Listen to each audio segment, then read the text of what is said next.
Hello? Hello? Can you hear? Hello? I'm here. Audience, can you hear me? Hello, I'm here. I need my assistant. Jen! I'm here. I'm live. I'm not a cat. I'm here.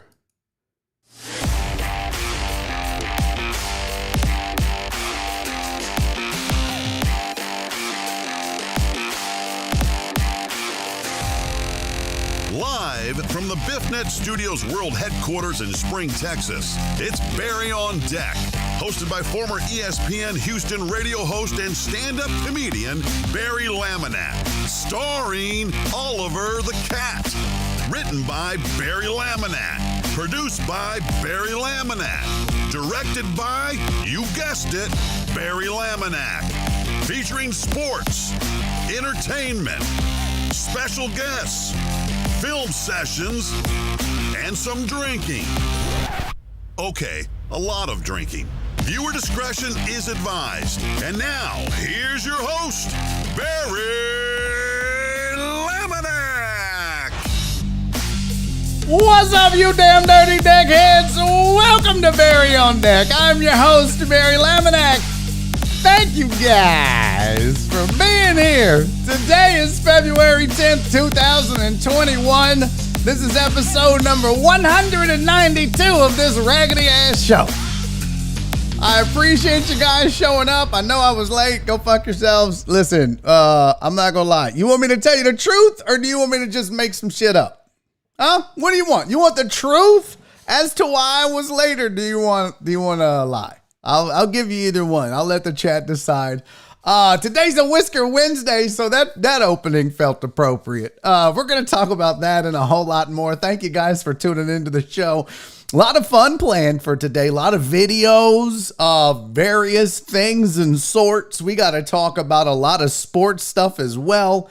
So much to get to, so much to get into. Hey, listen. Oh, Jessica's on time. Well, looky. Jess is here. Hey, let's look. The mix is already in. Some truth, some lies. Some truth, some lies. We'll see. The lie. You were sneak eating. Oh my God. No, PK though. Listen. I'm sorry. When my camera's slightly off, it just bothers the shit out of me. I can't have it not be dead ass centered. It just, okay, better. No, I'm not sneak eating, PK, but I did break the fast. I couldn't do it anymore. I was never going to make it. Oh my God. I thought I would. I did not. I didn't make the full 72 hour or 4-day fast. Last night, 27 hours in. What the fuck is this? Last night, 27 hours in, I broke my fast. And I feel like there's a delay. Is there some audio delay, you guys? What's up, Juggalo Trey? Is there an audio delay? Like, is my speech pattern messed up? And let me check the live stream, the live stream manager, because I feel like, yep, the latency's all fucked up. All right, so chat is gonna be slow today. I can't fix it unless I go back and reset it, and we're not gonna do that. So, Jug said, just trying to get my dog to respect me. That's hilarious. All right, so the truth is, okay, the reason I'm late, the reason I'm late, there was a dog limping down the road, and I had to stop and reset his leg. He was out I was going to get the mail right before the show started, and he was, and I was like, oh no, and then I saw there was some sticks in the yard, and I had some twine on me. And his leg was, so I said it, and then and he's okay. He ran off, and we're good. I had to shit. Listen, I know that's so gross. That's so gross. That's the truth. That's the truth. I ate, and I was just like, oh boy. That was, so I was like, it was 158, and I was like, oh, when I was like, oh, whatever. But we're here. All right, we're here. We're here. Look, people are like, what happened? Really?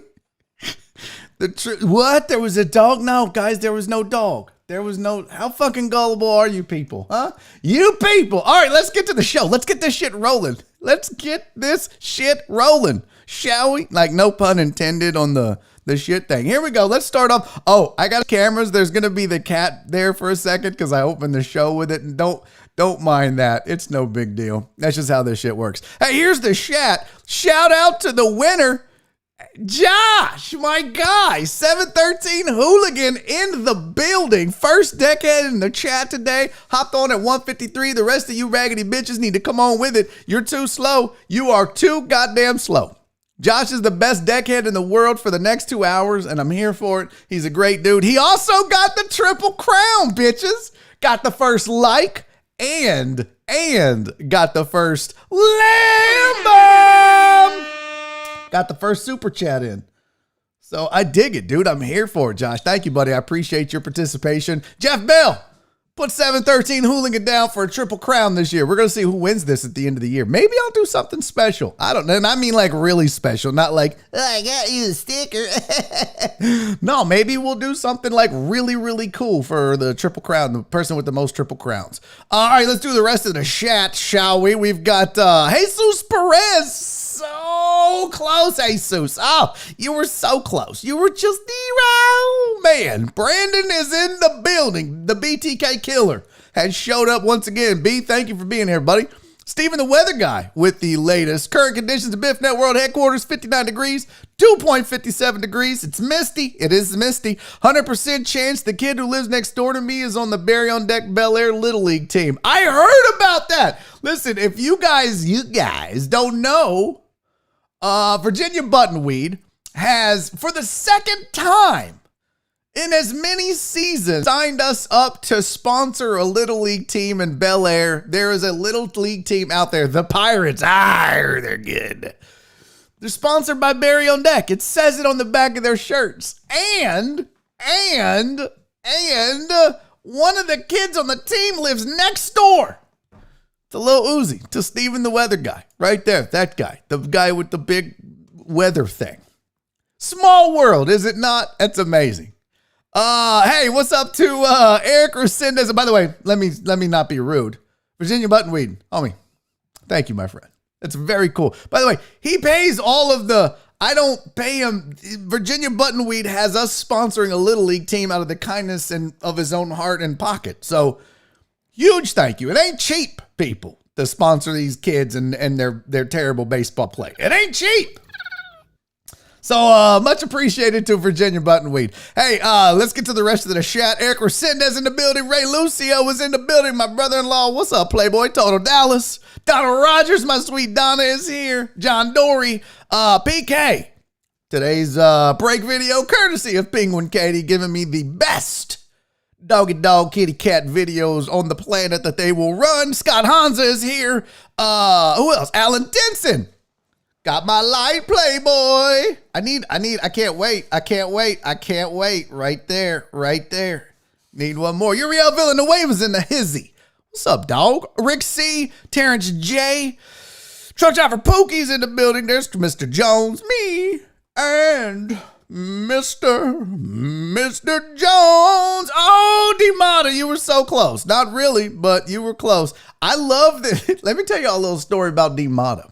Every day when people cock block or get first or get the triple crown, D-Mata for a long time was like, who gives a fuck? Man, you guys are assholes. And now he's like, I'm cock blocking the shit out of all of y'all. So he's gone from not caring to really caring. I'm here for it though, D-Mata. Fuck him.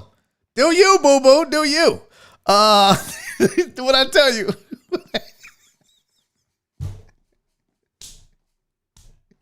There it is right there. God damn it. Fuck YouTube and their fucking delays. Fuck them. Well, how do you really feel? What up, Jen? I needed my assistant to take that cat off the goddamn screen. What's up, Sylvia? G-Man's in the building. Justin Swinford is here. Francisco Abarca. Brandon Martinez. What up, peoples? Who else? Oh, there's P. Jones. What's up, P. Jones? Fidel Lamone.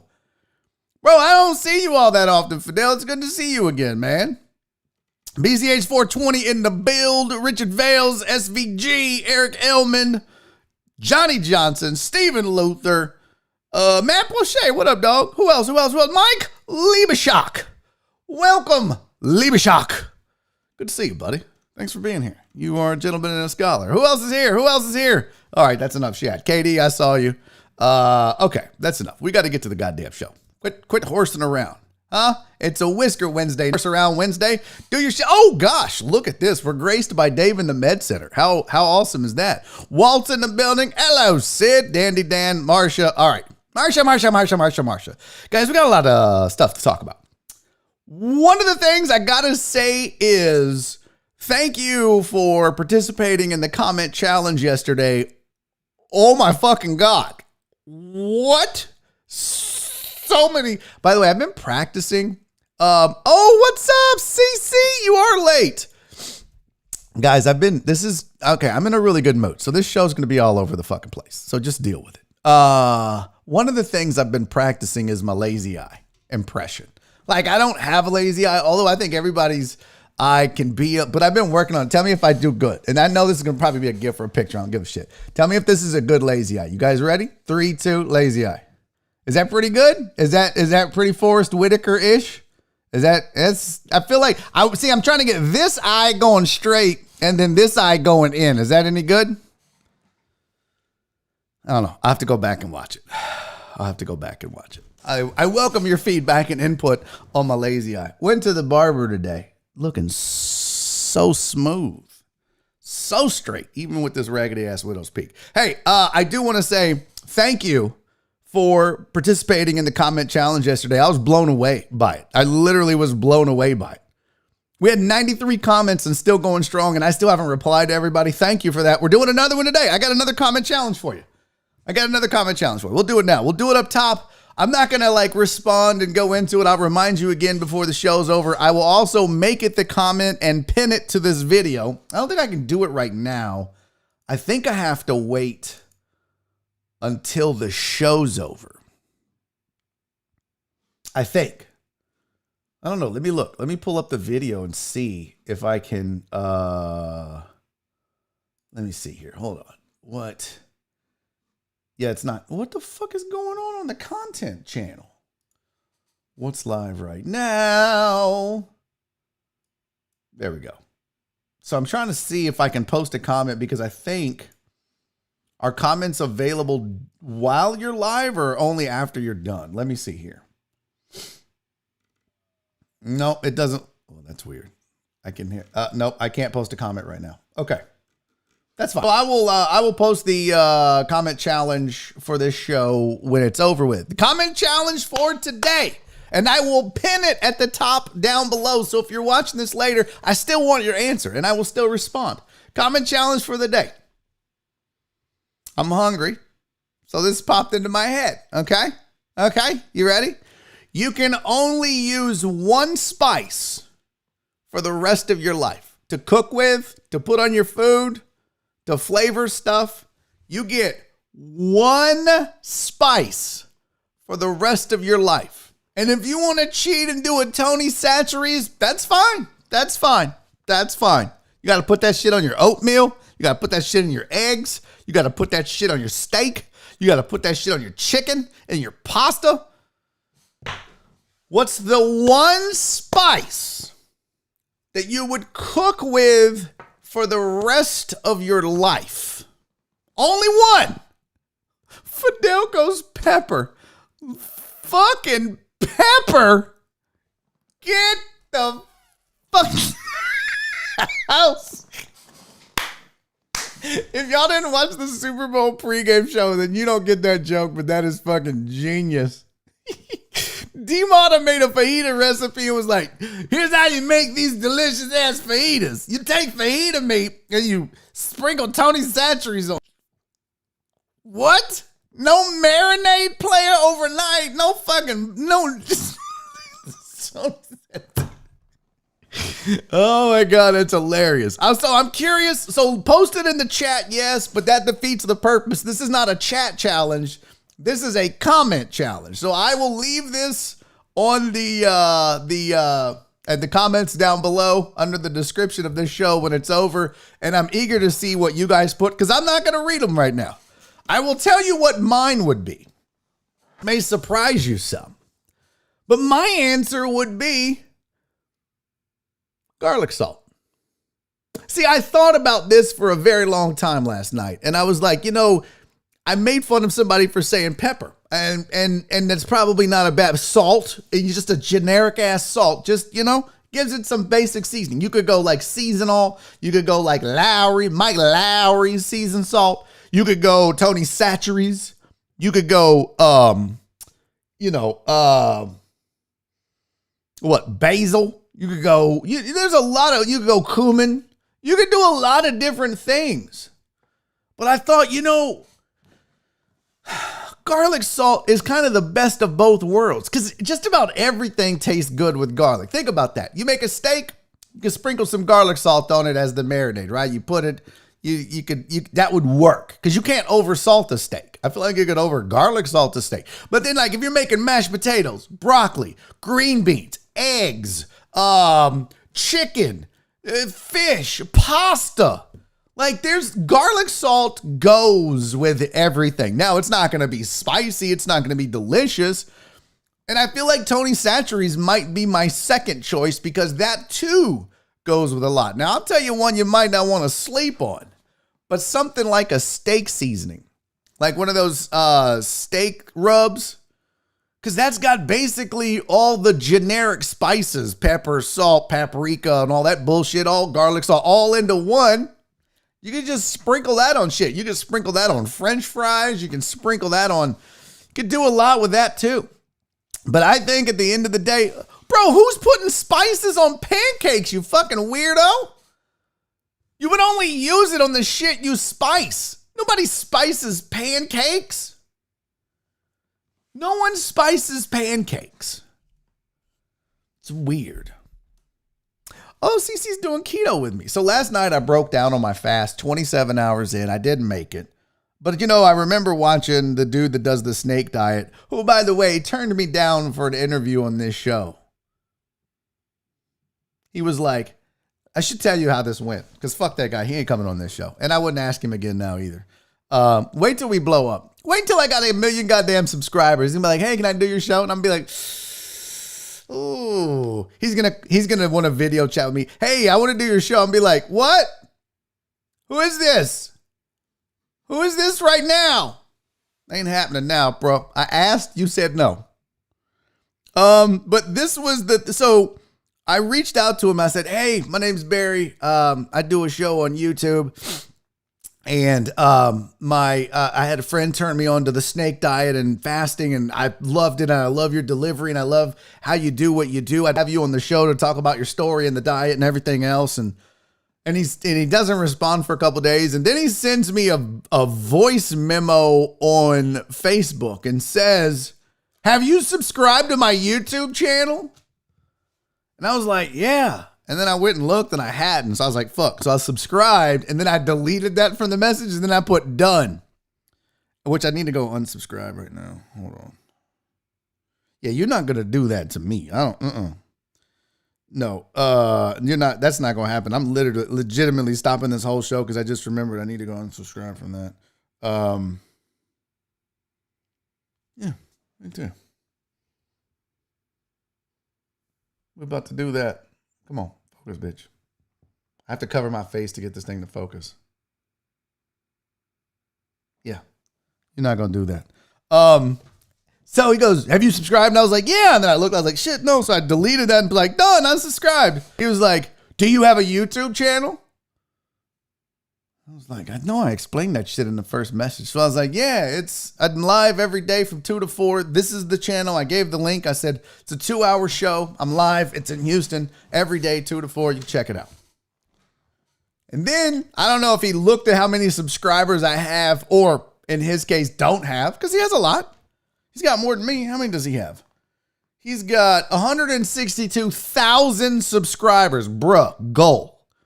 You know, my goal now is 5K. That's all. I just want to get to 5K.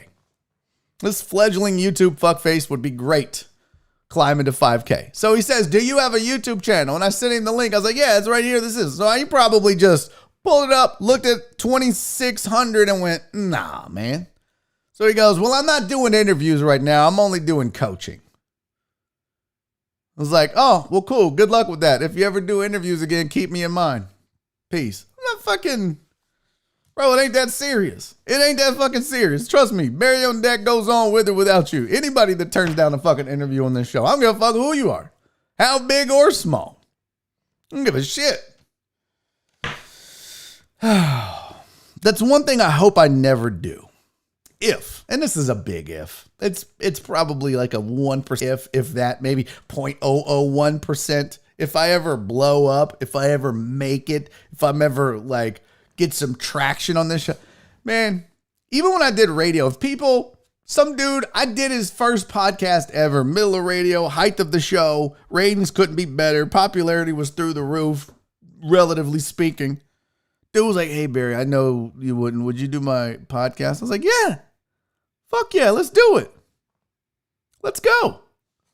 I don't know. I mean, everybody starts somewhere. Like that dude, when he started, had 1 fucking subscriber. So I try to remember that. And I would advise any of you future celebrity streamers, House, KD, Penguin Katie, I would advise you guys to keep that in mind as you blow up. We all started with nothing. So. Now,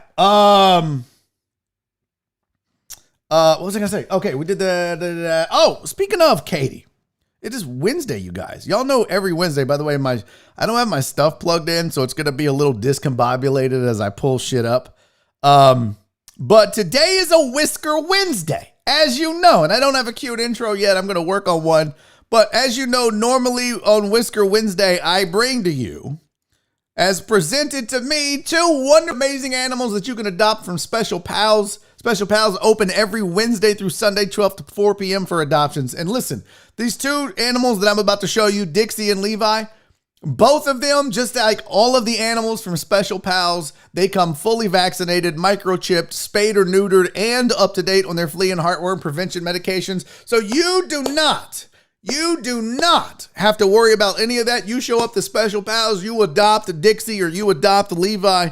It's one-stop shopping and you're done. Just go to specialpals.org. They've got pictures and information about all of the animals that they have available. But today, I have for you 2 special ones. I'd like to introduce you to Dixie. Dixie is a beautiful, sweet 10-year-old kitty with a lot of love left to give. Listen, don't think 10 years old is old. Nora and I have had 2 cats in our life. We've been together since 1998. We had 2 cats. One was 21, one was 16. There's still a lot of life left in Dixie, I hope. She was surrendered to the shelter after her owner became ill and was no longer able to care for her. She's hoping for a relaxed home where she can nap, sit on a lap, and binge Netflix. In other words, if you got 11 kids and you're always on the go, maybe skip Dixie and we'll show you another cat next week. But if you're like me and Nora, you're sedentary, you're a homebody, you don't do a lot, you just like to chill and watch TV and take life slow, why don't you take a look at Dixie? She's a cutie. Look at her. She's got every color in the rainbow in her face. Who wouldn't want a cat with every color in the rainbow in their face? And let me tell you what I do love about this. Dixie looks mean. I guarantee you this cat is a sweetheart. I guarantee you. All these cats that look mean are usually the sweetest kitties in the world. So you can tell she's in the play area. So she's still got a lot of life left in her. So maybe give Dixie a chance. Maybe check Dixie out one day. See what's up. Also, Levi, look at who's a good boy. Oh my God, look at those ears. Shh, he can hear me. He can hear me right now. Levi is an amazing 1-year-old German Shepherd mix. He's incredibly playful and responds well to commands, training, and treats. Of course. Look at that face. That face just screams treats. Positive training and an active routine and patience will help keep him happy at home. I've always wanted a Doberman. That's the dog that I want. A pure Doberman, which it ain't gonna happen now with Oliver, but the second kind of dog I wanted, oh my goodness, I wanted a German Shepherd. And yeah, House, He's half dingo for sure. Look at those ears. Like, that's a cute ass dog though, for real. So, hey, listen, if you need a dog, if you've been thinking about getting a dog maybe for protection or for the kids and getting bigger, why not check out Levi? Look at him. Look at that good boy. Here's where you go check out Levi. Here's where you go check out Dixie and all the other animals. Check out specialpals.org. Like I said, Wednesday through Sunday, 12 to 4 p.m. All, and I mean all of the dogs and cats adopted from Special Pals come fully vaccinated, microchipped, spayed or neutered, and up to date on their heartworm and prevention medication. One-stop shopping. You're in, you're out, and you have a Special Pal for you and the family. Do it. Just go do it. Just go do it. All right, so that's our Whisker Wednesday. Also, I do have the break video is going to be nothing but funny animal videos, and I've got a story later, if we get time, it's going to tug at your heartstrings a little bit about animals. It's pretty damn sweet. All right, let's get to the sports headlines of the day. Cowboys are going to allow Texas Stadium to serve as a vaccination site going forward. COVID vaccine, so that's pretty cool. Good job, Jerry Jones. Good job, Cowboys. Governor Cuomo of New York State has said that New York sports venues can now reopen at a 10% capacity. And here was my thought on this. It's like, is that even worth it? When you think about the overhead required to allow 10% capacity, I feel like it's the same overhead that would be required to allow for like 25% capacity. So you might not even be making money. I know it's more revenue in. I get that. It's more gross revenue on parking and concession sales and t-shirts or whatever. But you got to bring in security. You've got to bring in ushers. You've got to bring in the people to work the concessions now you've got more employees you got to bring back too. And I feel like there's a line, and I don't know if it's 10% or not, but I feel like there's that threshold like any business would have where, hey, this is what staffing requires, and this is what the costs are, and this is how many people we need in the stand. So I'm going to be interested to see. I don't think anybody's turning it down because some is better than none, even if you have the extra added expense. But I would be curious to see, what is that threshold for teams? Is it 10% capacity? Is it 30% capacity? Because some of these teams suck so bad they only sell 20% capacity in some places. Not in NFL, but in general. Because I mean, it is 10% for all sports. So is that going to be conducive for a soccer team? Is that going to be conducive, for I don't know, the WNBA? I'm not going to make any jokes about how they already operate at 10%. I'm better than that. Back to the headlines. Every time I see WFT, my first thought is, what the fuck? Which would be appropriate to describe the Washington football team. But WFT has re-signed quarterback Taylor Heinicke after a strong finish to the 2020 season. Strong is a relative term here. They're a mess, and they've got to do something, and they've been linked to every single quarterback possibility under the sun.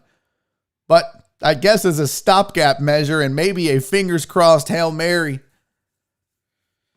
they have re-signed Heinicke. So there you go. Shaq owns a Krispy Kreme in Atlanta. It is a historic Krispy Kreme. It was the first Krispy Kreme built outside of the original territory of the franchise. It caught fire and burned, and Shaq issued a statement and said, man, I hope everybody's okay, and we will rebuild. And I started thinking about that. I was like, you don't ever really think about these athletes and these stars and stuff, but they own so much stuff outside of just their image and what they did, right? Like they own businesses like Krispy Kremes and dry cleaners and bars and restaurants and everything else. It's pretty, you start to think about it. Wow. They sit on a lot of it. It's not just like Shaq's just sitting on his earnings from his career. He's got multiple businesses. I mean, no better example of that than Magic Johnson. You talk about parlaying a career into something special. Outside of Jordan, there's few people that can say they've made as much or more money outside of being on the court than Magic Johnson with his theaters and everything else. Pretty crazy.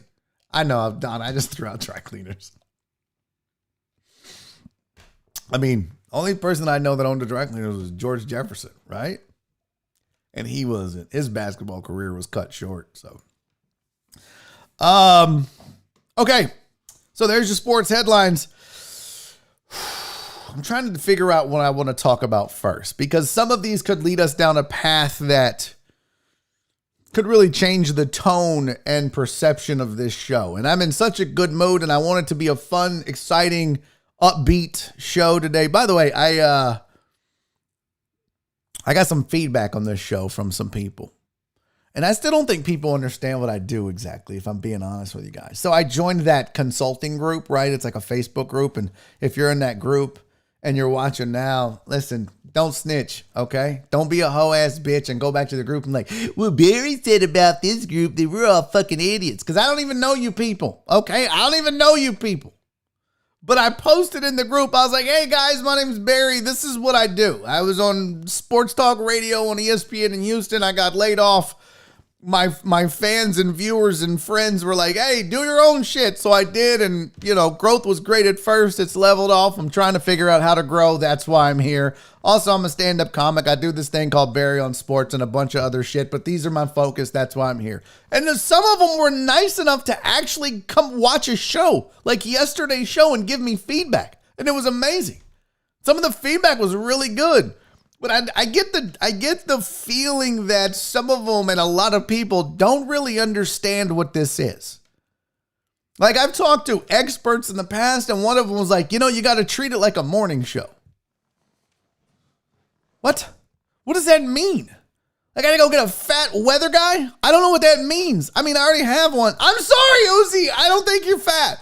I'm just saying, I don't know what that means. Treat it like a morning show. Then I got referred to, or I asked another guy, and I told you about this yesterday, and I was like, yeah, it's a daily show. It's a show. It's like a fucking show. It's a show, people.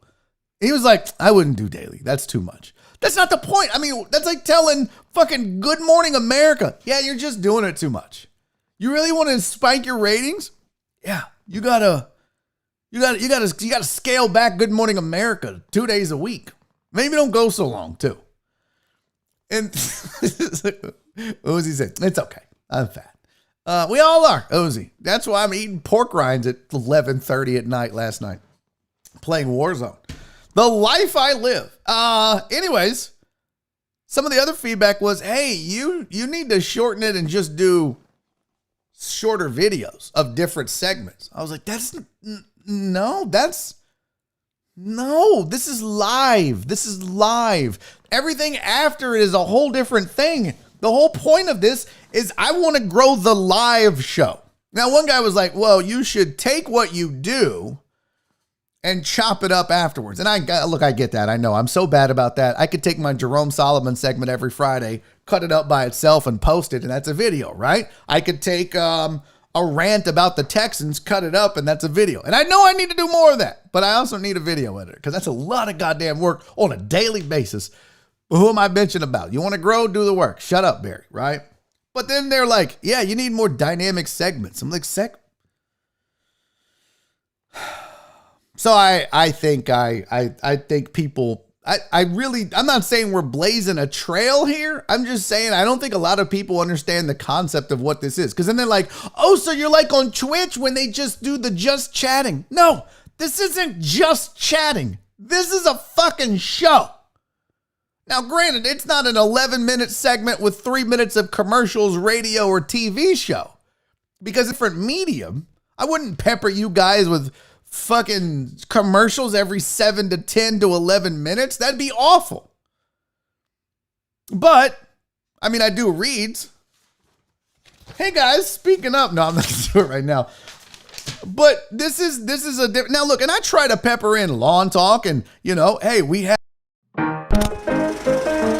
don't have one. I'm just saying, like, but I think what they may have meant is I need more of those. So I'm going to work on it. But I don't want this to turn into some fucking corny, and now it's time for, I like what we do. I like the vibe that we got. My whole thing is we just got to get more people to know about it. That's it. That's all. I'll make this show. I'll try to make this show better as we grow. My thing is marketing. I'm comfortable and I like the direction that the content of this show is headed and the way that we do things. I like this. And they always say, don't do what you think people want necessarily. Do what you like. And then the people that also like it will find it. Well, I just got to go find those people. so that they find it. That doesn't. Anyways, so that was an interesting thing. So here's what we're going to do. I want to talk about next because this isn't as controversial, but your boy Russ, not Westbrook, but Wilson, is out here on the Dan Patrick Show and other shows. And they're asking him about what it's like playing, what it's like, you know, being where he is and how it's going. And, well, let's just say that Russ isn't doing himself any favors because Russ is out here telling the media that he's tired of getting sacked, that he's tired of running for his life, that he's tired of his O-line, and that he wants input. He wants input into O-line decisions going forward. Oh, well, look who's now part of player personnel. Russell Wilson. I get it. I mean, I do get it. I understand, you know, shit, ask David Carr. But David Carr was never like, I want to be involved. But I think when you get, so this is kind of I saw an article where they were like, somebody said, oh, Russ messed up, man. Russ shouldn't have called out his O-line. That was a big mistake. Well, what do? Maybe you don't go to the media and say it. And I read the quote. Let me read it. Because look, the way I read it didn't sound like he was attacking them. It's not like people don't watch the games and think that he's making it up. I mean, it's obvious that he's running for his life all the time. Hold on, I want to make sure this video doesn't play. But this was the quote. You guys tell me if you think this is just so awful. And I should have copied this and made a slide for you. But it says, like any player, you never want to get hit. That's the reality of playing the position. Ask any quarterback who wants to play this game. But at the same time, it's part of the job and everything else. I think that the reality is that I've definitely been hit. I've been sacked almost 400 times. So we've got to get better. I've got to find ways to get better. What's wrong with that? I don't think that's, and then he added this, he had asked if he was frustrated. Wilson said with a laugh, I'm frustrated about getting hit too much. I'm frustrated with that part. At the end of the day, you want to win. But then the media's like, oh, you shouldn't have said that. Oh, you almost had him. I got you $1. I mean, look, you never want to call out your O-line. You never want to call out your teammates. It's not like he said, man, Dwayne Brown's lost it. And I'm tired of getting hit from the backside because his old ass can't get his feet back and get on the block. He called out the line as a whole. But he also said, I've got to get better. We've got to get it better. And which you know is quarterback and leader speak because you're never going to throw your team under the bus without throwing yourself under the bus with them. That's just smart. That's just smart. But, oh man, I forgot to do Juggalo Trey's super chat. God damn it, Juggalo Trey. I'm the worst, buddy. I owe you and I'm sorry. Let me get back to it. I just saw another super chat. But I get what he's doing. I do. I understand it. Maybe you don't want to do it in the media to that extent. Maybe you just go, yeah, we've got problems. We'll figure it out. We'll figure it out. I got faith in this team. I got faith in this O-line, and I got faith in the direction that we're headed. And then behind the scenes, you're like, y'all motherfuckers need to give me some help. I'm out here running for my goddamn life. I'm Forrest Gump in this bitch. Running and running and running. Can we get some people that can block? I mean, that's the conversations you have behind the scenes, not necessarily on the Dan Patrick Show. But you know what? Maybe he has. That's what we don't know. Maybe he's had these conversations behind the scenes and nobody listens to him. So finally he's like, fuck it, I'll take it public. I bet you that's also the case with Deshaun Watson. Go figure. Hey, real quick, I owe this to Juggalo Trey Jugs. I'm so sorry, man. I did not mean to go on and forget this, I promise you. But he said, this was a super chat, and thank you for your generosity, Jugs. You didn't have to do that, man. But he said, do you think if dogs eat flaming hot Cheetos, their mouth burns too?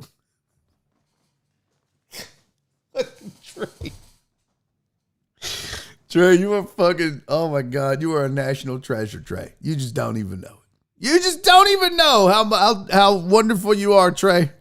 Question, do you think if dogs eat flaming hot Cheetos, their mouth burns too? Yes. Yes, 100%. I think dogs have taste buds. Well, yeah, I think dogs have taste buds. Do dogs have taste buds? Let's see. Let's just, let's go on over here to the Google's machine. Fire it up here.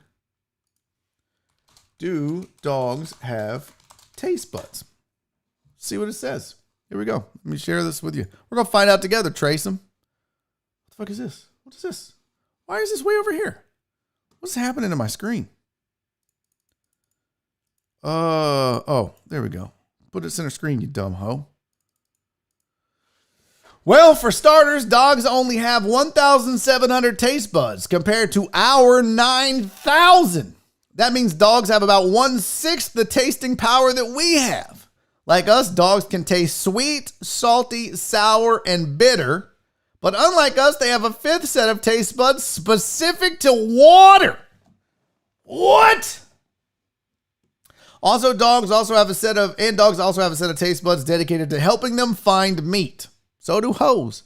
In addition to sensors for sweet, salty, tuned in for meats, fats, and meat-related chemicals, dogs will tend to seek out and clearly prefer the taste of things that contain a meat flavor or flavors extracted from the meat.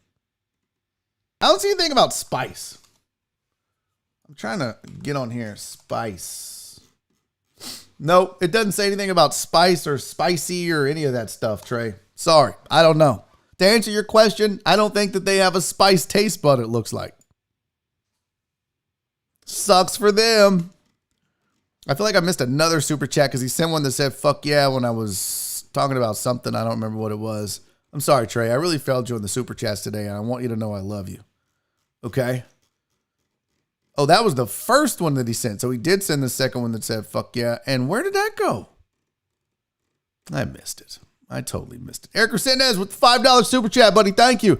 Eric said, maybe no more fuck YouTube and talk to them about a partnership with them and get them to put you in the entertainment and sports section. They ain't doing that, bro. Ugh. That damn food fell out of my mouth. They're not, I don't think I'm their guy yet. Number one, I'm not clean. I was talking to somebody, I won't mention his name. I don't want to name drop. But I was talking to somebody about possibly transitioning over to Twitch. And he was like, you should, man. He said, I'm over there because of the sports thing. I want to be on their sports channel. I want to be a Twitch sports show. I was like, yeah, I don't think they would want me because I curse a lot. He's like, I don't think they care about that. We'll see. We shall see. But I don't know that YouTube, bro, you got to be already established. And I'm not saying I'm not established. We're almost 200 episodes in. But what I mean is, and I don't want you guys to take this the wrong, I just mean bigger. Like, that's not a knock against you. You're here. You got one view. You're doing your part. It's my fault, and I'm the one that's got to figure out how to grow this, and that's why I'm signing up for YouTube collectives and groups that teach you how to market, and why I'm looking at hiring a social media marketing person, and why I'm having Jen look into how internships work for LLCs and companies in the States so I can get video editor interns and social media interns, because I don't have a lot of money yet. And I also don't know about it. And I think I told you guys this. I think I told you guys this. I had a call with, who was I talking to? I think I was talking to Wesling. And then I was talking to Jen. And I was like, look, this all is going to hinge on marketing. That's it. The success or failure of Barry on Deck and BiffNet and Who's Fancy Media and another thing we have an idea to do, which I think will be something super innovative, and it's going to be a local, not a national thing. It's going to be a Houston-based thing.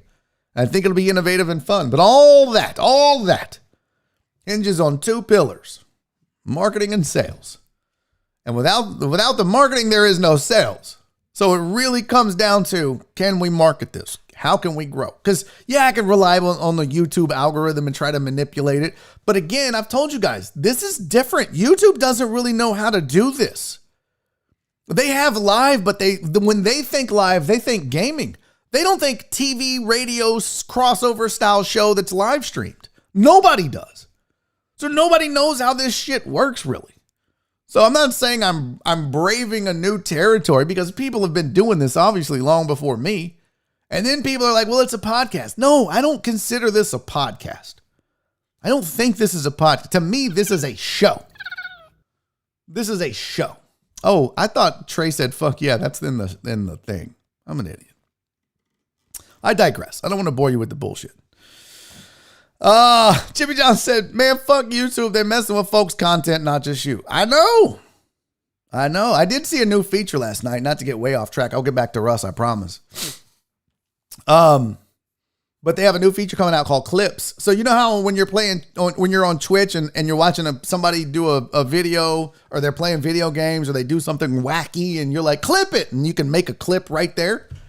YouTube is releasing that. So eventually that's going to roll out. Now, for a lot of people, that may not mean anything. For, you know who it's big for in their mind? They're trying to get more gamers. They're trying to overtake Twitch as the platform for gamers. And that's why they're introducing clips. For me, that's a godsend, and I'm going to tell you why. And we'll have this conversation again, deckheads. But let me tell you why clips are so big. And this is also a way that you guys could help me going forward with the marketing and these short videos. If you have a segment or a joke or something specific on the show that you just absolutely loved, whether it was funny, silly, serious, or otherwise, you can make a clip of it up to 1 minute. And then you can just send me the link. And then I can use that to market the show. Hey, look at this funny clip. This happened on the show today. It's going to be awesome. In the meantime, we don't have that. But if I do a bit, if I do a joke, if I do a segment that you loved, whether it, again, you thought it was hilarious or meaningful or whatever, just let me know. Be like, bro, it started at about, it was at about 2:50 in the afternoon, and it went for about 5 minutes. But when you were talking about this, you should turn that into, I'm always open to that. It doesn't mean I'm going to do it every time or can or will, but I don't even remember what happens during the show because I'm moving on. So if you guys have, something you really love that you think I should clip up and use to put out there by itself, I'm all ears. Message me on the Discord or put it on the Discord under the show channel and let me know. All right. We talked to Russ. Let's talk about the Texans for a second. I try not to open with Houston news all the time because I want this to be more than just a Houston-based show. I do want this to be a national show. I don't want to limit this to just Houston. Yep, we do need a timestamp spreadsheet. Absolutely, Katie. Because some of this is evergreen, right? I mean, some of it doesn't have to be that day. I mean, if I go on a rant about Jack Easterby, that needs to be soon. But if it's just a rant about do dogs taste Cheetos? That's evergreen. We could do that. It's all good, Incarnate. You watch it when you can. What's up, Chuck? See, look, Chuck, bro, I'm so glad you're here, Chuck. I'm so glad you're here. Let me pause for the cause for a second. I want y'all to think about this for 1 second. Chuck says, what's up, Barry? First time with you live. Never know when you're going on. Chuck, that's not your fault. That's my fault. I just assumed everybody knew that this show goes live every day at 2 to 4, from 2 to 4 p.m. Central Time here in Houston. And honest to God, we were just talking marketing this show. So I'm glad you said that, Chuck. That is exactly what we're talking about. So 204, you raggedy. All right, let's talk about these Texans. Love you too, Chucky. Love you too, buddy. We're about to talk about Jamey Rootes and how the Texans are fucking up once again. Hey, that's Jamey Rootes if you don't know. Jamey Rootes was the president of the Houston Texans, and he is now stepping down. Now, if you believe Jamey Rootes, he says, nah, this isn't, I'm not upset.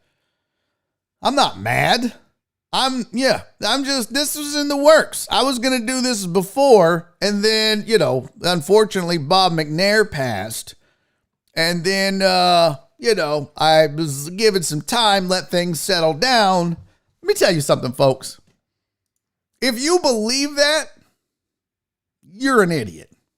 If you believe that Jamey Rootes, at 54 years old, has decided to pursue other interests because he no longer wants to be the president of an NFL franchise, you are out of your mind.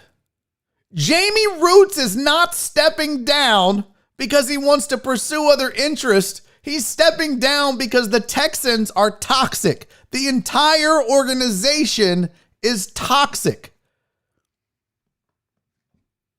How do you know this, Barry? Because I know people on the inside. I know people that know people. I know people that work there.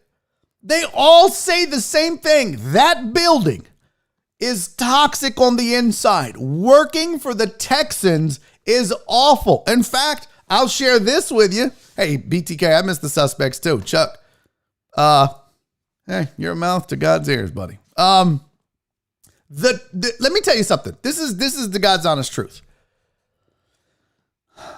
This is one of those source things. So you guys, y'all know I'm not a sources guy, but I know someone that works there that is good friends with someone that was possibly going to be moved up because of this move. Jamey Rootes is leaving. This person has a chance now to elevate themselves within an NFL franchise's front office organization, one step closer to president, if not getting the job. And do you know what that person said? I don't want it. I'm leaving. What? You've got people turning down promotions in the organization. Yeah, you heard it here first. Nobody wants to work for the Texans.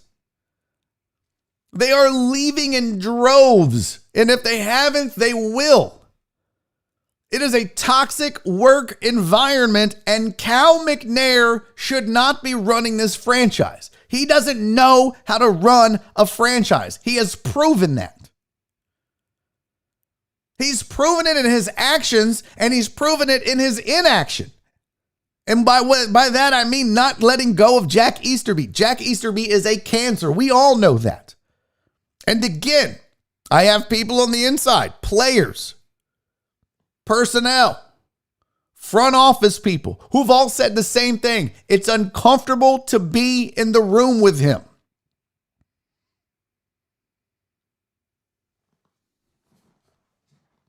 If you don't think that Jamey Rootes, who just published a book about leadership,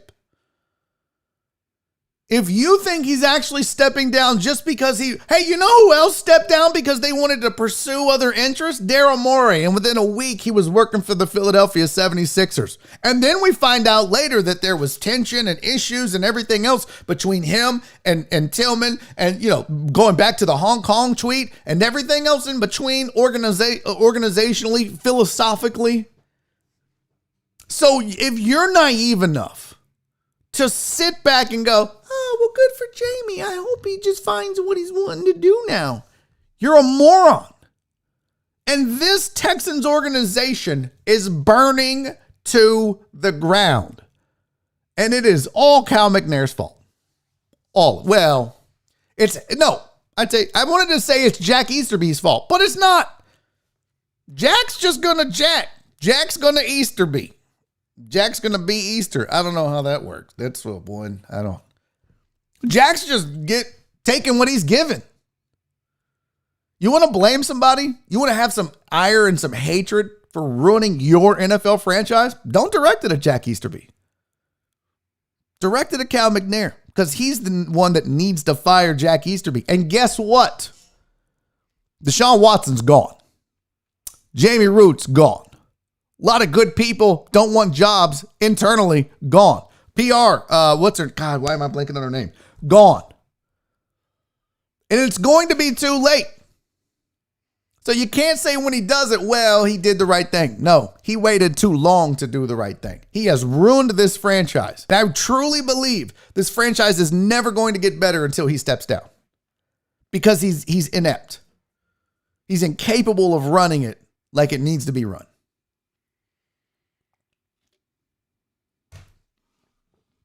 So, don't just read the headline and the first two articles or the first two sentences and be like, oh, good thing he's going to do something else. No, fam, that's not how this works. Hey, I don't know if you saw this or not. Oh, we got to get to a break. Boy, we got a lot of shit to discuss. I want to get this in because this doesn't take long. There's this cool little video that came out after the game. I always want to know what's said on the field. Are you guys like that where you're like, what are they talking about? Well, when the game's over and everybody's helmets are off and they're walking around shaking hands, winners and losers. Well, Patrick Mahomes and Tom Brady was mic'd up, and they got the conversation between Mahomes and Brady after the Super Bowl, and Brady and Travis Kelce. Check it out. This is it right here. Hey, you're a legend, man. Congrats, Congrats, man. You're stud, bro. amazing, man. Yeah, let's keep in touch. Yeah, for sure. All right. All right, big guy. I had a feeling you figured it out. Congratulations, big guy. That's you, big guy. That's you. Congrats on 7, man. You're a legend, man. Congrats, man. You're stud, bro. amazing, man. Yeah, let's keep in touch. Yeah, for sure. All right. That's pretty cool, right? Brady saying, "Hey, you're a stud, man. You're a stud." And he's like, "Congratulations, man. Look, you're a legend." That's a lot, dude. That's a lot. That's pretty cool. For a guy to come out and be like, "Dude, you're a legend. I acknowledge you're the GOAT. You're the best." That's dope. And then I like Kelsey. He sure does like saying big guy, though, doesn't he? Listen to Kelsey. All right, big guy. I had a feeling you figured it out. Congratulations, big guy. That's you, big guy. That's you. Congrats on 7. 3 big guys in one congrats? That's a lot of big guys. All right, we got to get to a break. A 5-minute break. I got to go pee. You got to pee. You probably want to smoke a cigarette. Some of you got to poop. I did it before the show. That's why we started late. Listen, it's a break. It's 5 minutes. It's animal videos that are going to make you laugh, so stick around for that. Go grab a friend. I feel like right now we are at 68. Some of you leave because you can't stand not to see this beautiful face, and I understand it during the break. But I feel like you could just message a link to 3 people each. Hey, I'm watching this show. You should come hang with me for the second hour. See if you like it. Do that. I bet you we could get to 80 people watching this show at one time. I bet you. I know we can. I have faith in you. Let's do that right after this break. This is Barry on Deck. I'm your host, Barry Laminack. Stick around.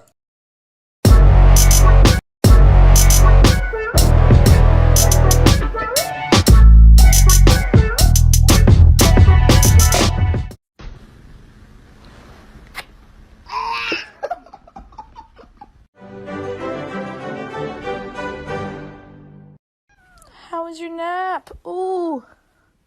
Was it good?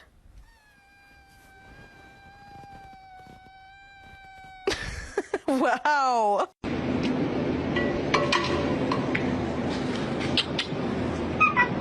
And I now present this fucking thing.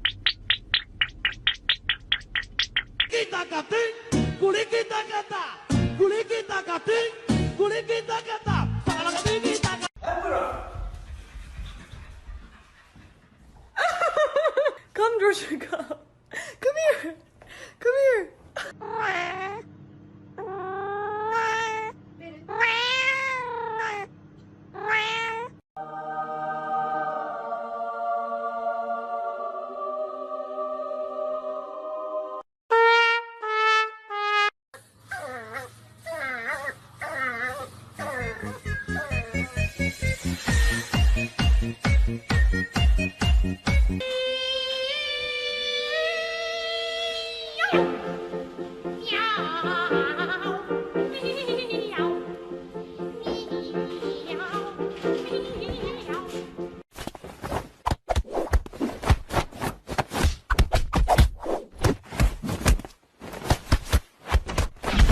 Here he comes.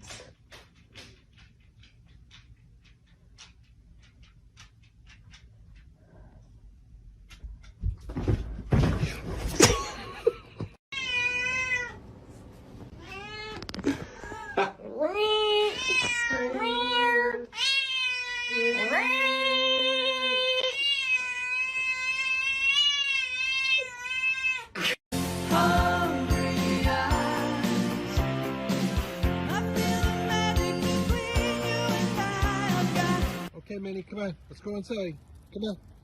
Come on. What do we do? What do we do before we go inside? Go ahead, wipe your feet. Good girl. Good girl.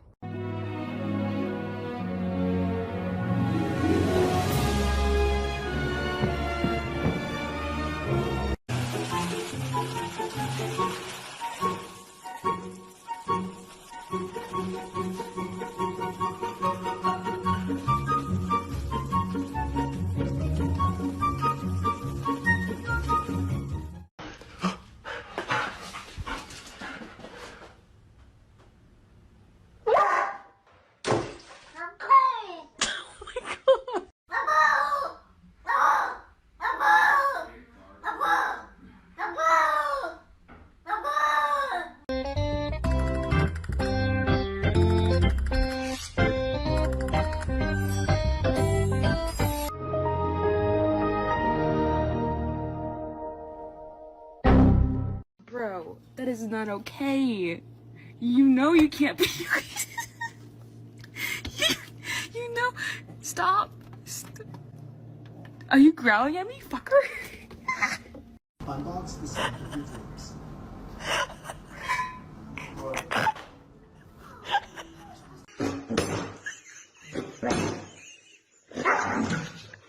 Oh, Господи.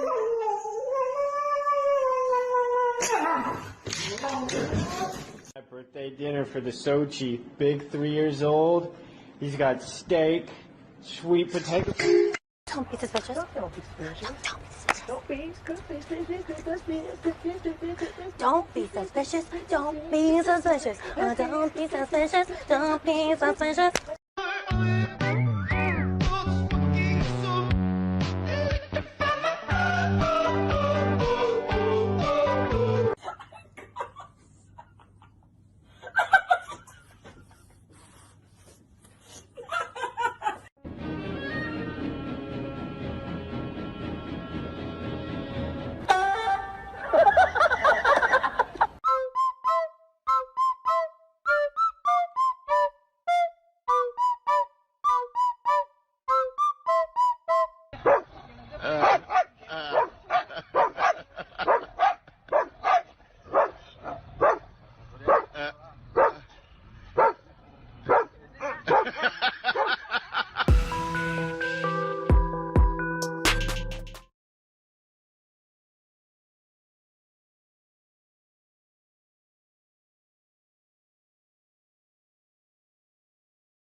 Motherfucker, I'm muted.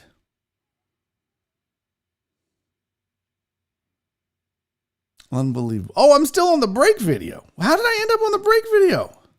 That's so weird. Hey, listen, guys.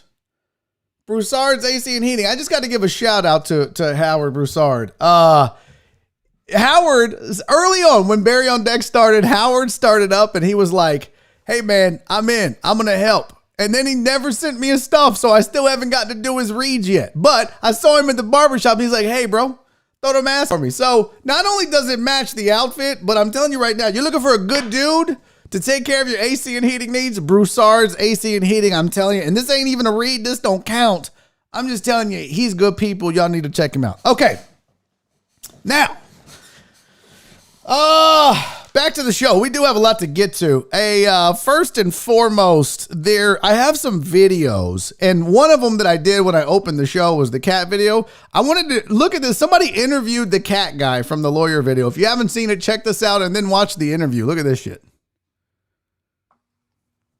Mr. Ponton, I believe you have a filter turned on in the video settings. You might want to can you hear me, Judge? I can hear you. I think it's a filter. It is, and I don't know how to remove it. I've got my assistant here. She's trying to, but I'm prepared to go forward with it. This is so great. This is me. Live. I'm not a cat. I'm live. I'm not a cat. I can see that. Look at the guy up top. Hold on. Look at the guy up top. Now watch. Okay, so watch the judge's face. Mr. Ponton, I believe you have a filter. First of all, he sounds so scared. The video He's settings. Like, you might want to Can you hear me, Judge? I can hear you. I think it's a filter. It is, and I don't know how to remove it. I've got my assistant here. She's trying to. Watch the guy above the cat. Watch him. Just watch his face. I'm prepared to go forward with it. What? I'm here live. I'm not a cat. I can see that. I'm county attorney for the fourth largest county in Texas, so it's big. And I came down to another city here, Presidio, logged into my secretary's computer, and going to appear at this hearing at 11 o'clock via Zoom. And when everybody's ready, the judge calls the case and everybody's face is supposed to pop up on Zoom. We've all done it. and everybody's face popped up except mine. Mine was a cat. And I thought, oh, yeah. Oh, what's this? Shit. Yeah, I feel you. You know, I'm computer literate, but I'm not a techie. I didn't know how to take the filter off. I didn't even really know what a Zoom filter was. He's got children, and I presume she had it there, a child had it there. She doesn't know, and I don't know. It just miraculously appeared. And that's not how that works. When I figured out that, well, you know, it's just one of those things. It's like, what's the saying we have out here in West Texas? You can't put toothpaste back in the tube. You know, if it's gone out and it's gone viral, let it go. Just have to roll settle with down, it. Frozen. You know, it happened to me. I can't deny it. You know, I hope everybody could get a little chuckle at my expense today. Oh, we did, player. Oh my God, we did. Now, I don't know this. Justice Swinford said, I like how it said recording of this is prohibited, and yet it's recorded and put everywhere. Is that true? Let me fire this back up. Let me see real quick. Recording of this hearing or live stream is prohibited. Turned on in. Violation may constitute contempt of court and result in a fine of up to. Who recorded it? Oh my God. That is hilarious, Justin. I didn't even notice that. Oh, that is too fucking funny. Somebody's in trouble. Oh my God. That dude, famous last words. I'm going to put that on a shirt. I'm live. I'm not a cat. God damn it. That's hilarious. That would be me. By the way, I mean, I want to laugh at the guy, and I did. But let's be real, folks. I feel him. Hell, I started this second half on mute. When you got all these moving parts and no producer, which now I'm going to have to go back and fix my break video. Mark my words, chat. Mark my words, audience. I won't remember to fix that. And tomorrow, when I go to break, this is exactly what's going to happen. I'm going to click this little break thing. I'm going to be like, all right, guys, we'll be back right after this. Barry on deck. I'll see you in 5 minutes.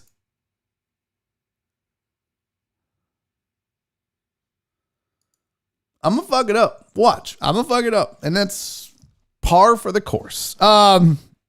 So yesterday we also had a story. Actually, real quick, let me get to this because we did the Jamey Rootes. Oh, this is one that I wanted to talk about that I didn't want to ruin the first half of the show because I think it could. And I'm not saying it will ruin the show.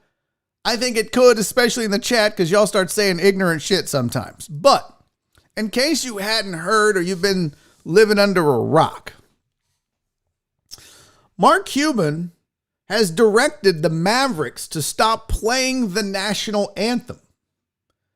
And that kind of caught people by surprise. Nobody really knew that because he never announced it.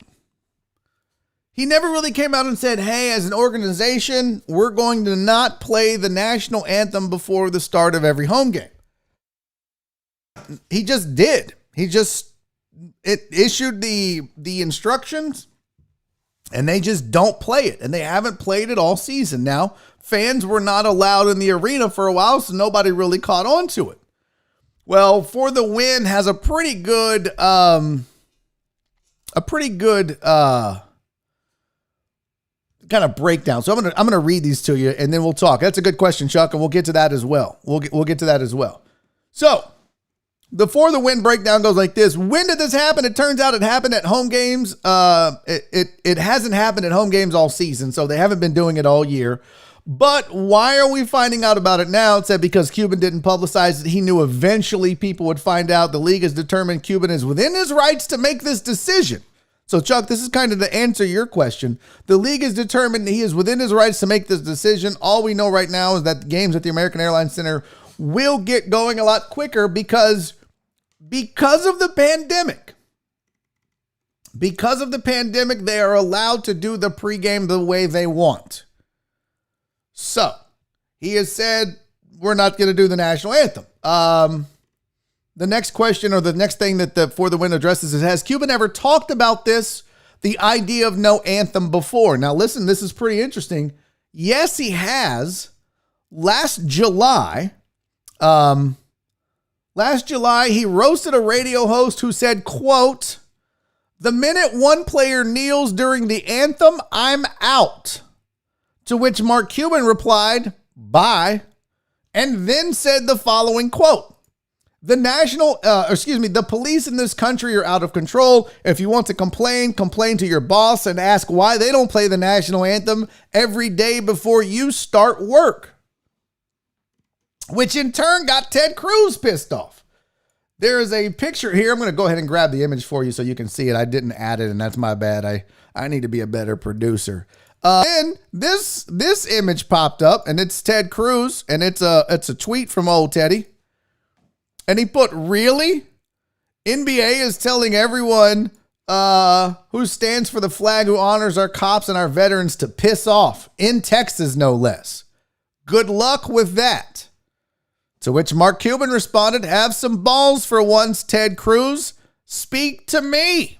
It's my tweet. There's more. The next one says, isn't there a rule about NBA players being required to stand for the anthem? And that is true. There is a rule in the rule book that says players are required to stand for the anthem. However, Adam Silver in the NBA has not enforced that rule at all. And that was pretty evident in the bubble. But what about not playing the anthem altogether? And here's the quote. The answer to this is what NBA's Tim Frank told the Associated Press. Under the unique circumstances of this season, teams are permitted to run their pregame operation as they see fit. End of story. So you're asking, is this against the NBA rules? No, because they say pregame is yours. So the last thing that they addressed was, wait, why do we play the national anthem before games to begin with? It started in 1918. It was played. The Star-Spangled Banner was sung in the middle of Game 1 of the 1918 World Series. And then it picked up from there. Cuban and the Mavericks will play the anthem again. This is an update. This was not on here before we went live, folks. This is a brand new update. Let me capture this for you. This was a brand new thingy-ma-dingy here. Hold on. Oh, this is a tweet from Shams Charania. Even better. This says, let me move this over here. As you can see, it cleared. What the fuck is going on here? Mark Cuban and the Dallas Mavericks will resume playing the anthem tonight versus Atlanta. A statement from Cuban in part. The hope is that those who feel passionate about the anthem being played will be just as passionate in listening to those who do not feel it represents them. Let me see if they've got the full statement here. I do not. Oh, hold on. Let me go back here. Let me go back to the article.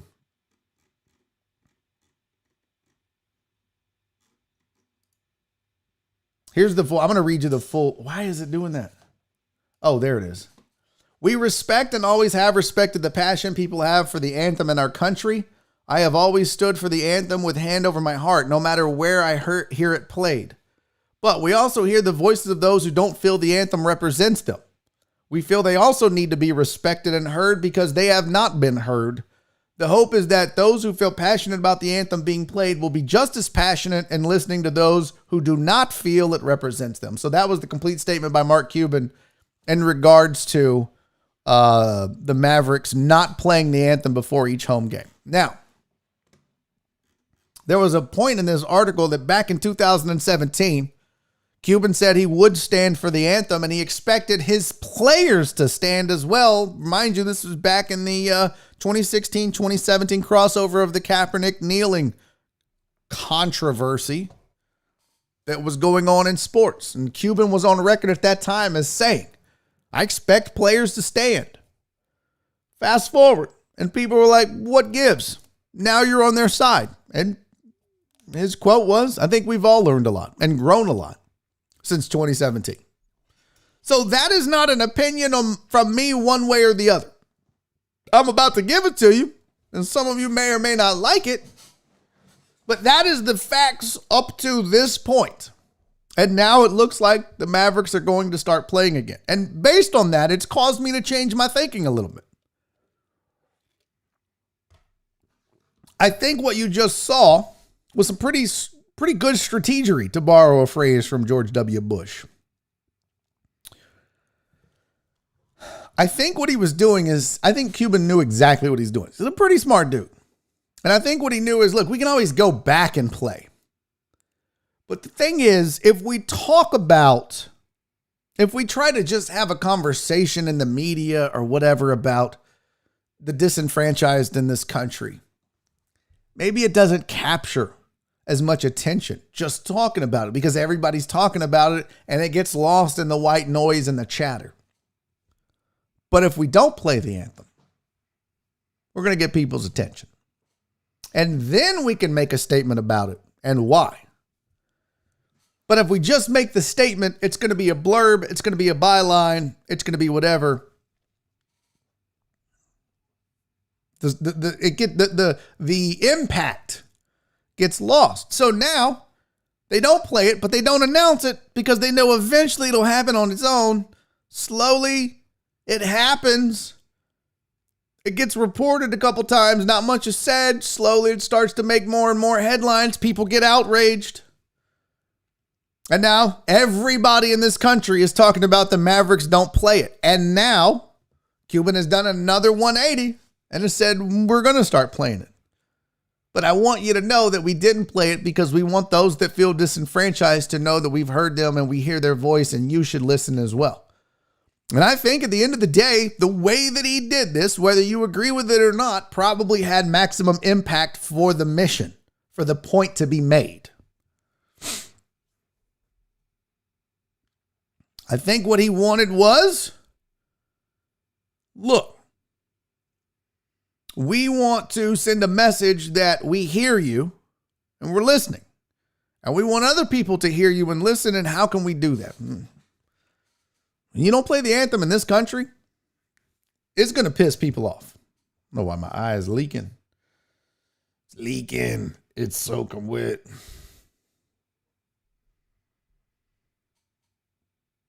I'm torn, if I'm giving you my honest opinion on it.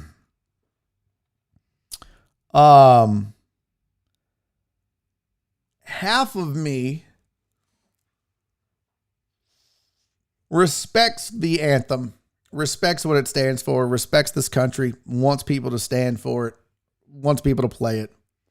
But I also understand that I have been privileged enough to not have to have lived in the same types of circumstances as other people in this country, specifically African Americans, Hispanics, Asians, women, trans, the whole LGBTQ community.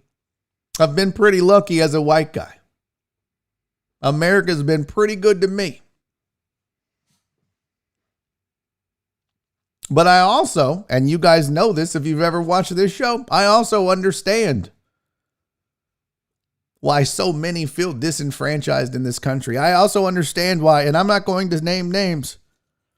And I also understand why some people in my circle, my friends, my beloved friends, my closest friends, allies, and family members who are not white have said in the past, can you really call yourself the greatest country on earth when you do the things you do to the people in this country?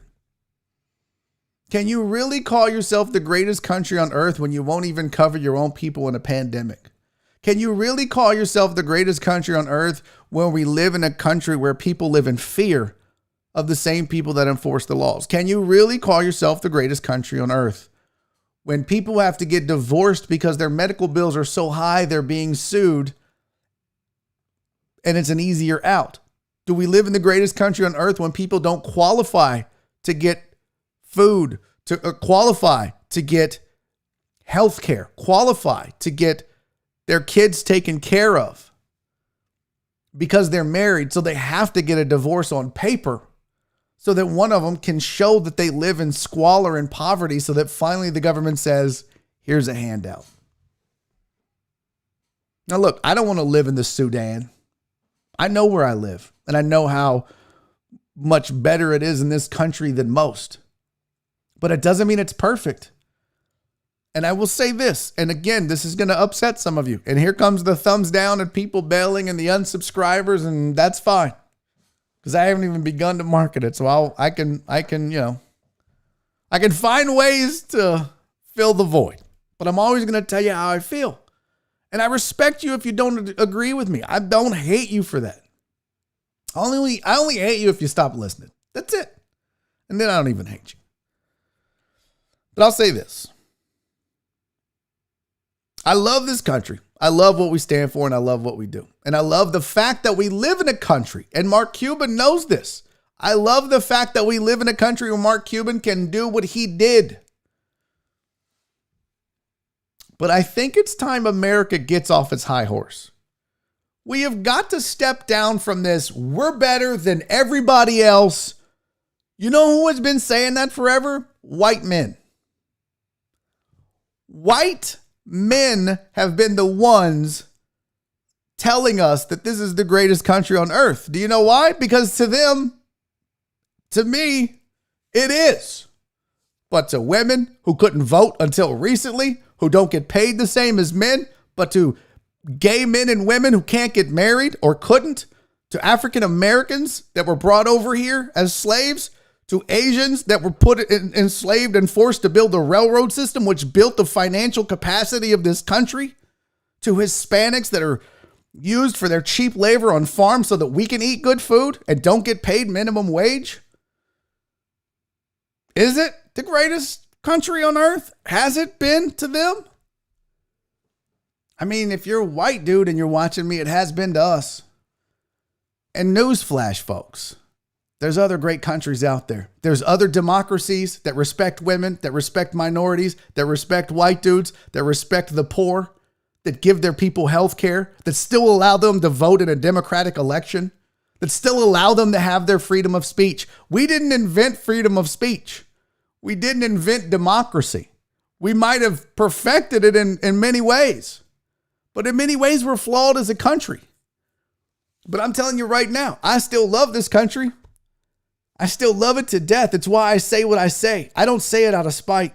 A lot of us don't say it out of spite, and that's the problem that we have, is that many of you that are listening to this and are disgusted with me right now, you're not hearing the message. The message is we love this country, and we do want it to be the greatest on earth, but we don't think it is because there's so many people disenfranchised. And if you want this to be the greatest country on earth like you purport it to be, then do your part to make it so. That's it. I'm done. And you're going to take what you take from that. And some of you are going to tell me I hate this country and you didn't listen. But there we go. And that wasn't probably great because I don't script these things. I don't plan it out like some people. Some people that have this conversation have all their bullet points so they don't slip up. So I don't know if that made sense or not. But it's just my thoughts. So that's what's going on with the Cubans. Well, Mark Cuban. Okay. You know what I meant. I digress. What was the other thing I wanted to talk about? Oh, look, I got to be honest with you guys. There's an MVP race going on. Yeah, Tony, no. I'm the wrong guy for that. Way too many flaws for that. There's an MVP race that they're discussing in basketball, and I'd like to get your take on it, especially I'm glad White Magic is here. I hope you're feeling better.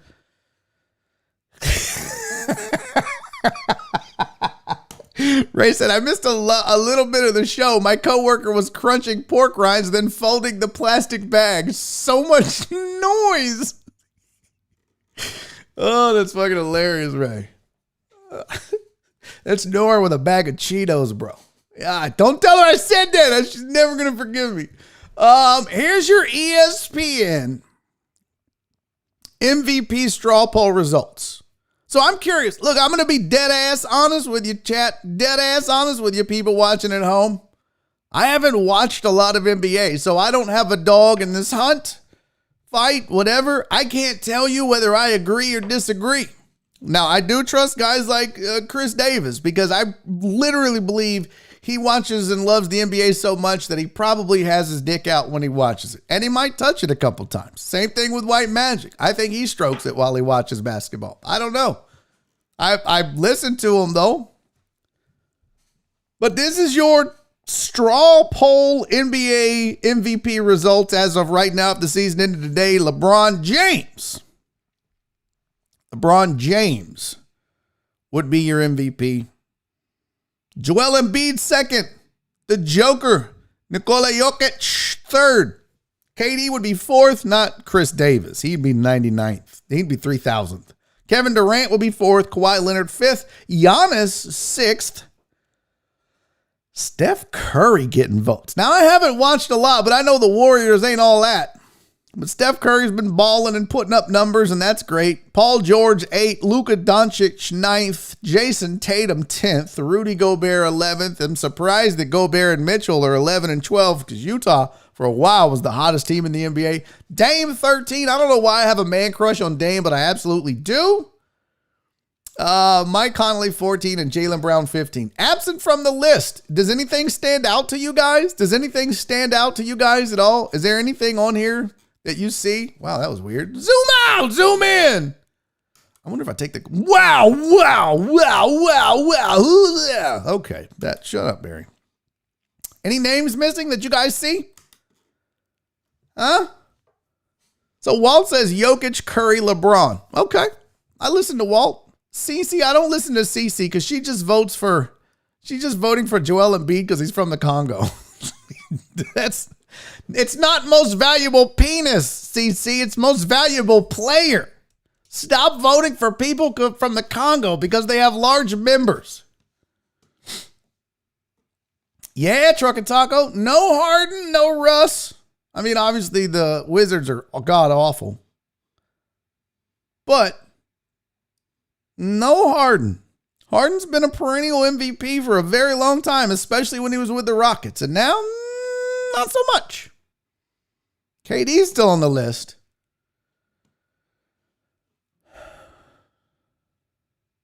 So, I just thought that was interesting. And I gotta throw out some love to my basketball junkies. You guys fucking love basketball.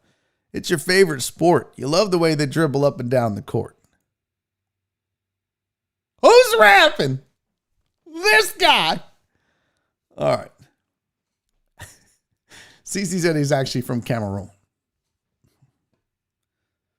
I don't care. Doesn't matter. Okay. Y'all want to see? I got a bunch of videos. This isn't really a film sesh, but fuck it, I haven't played it in a while. Let's go.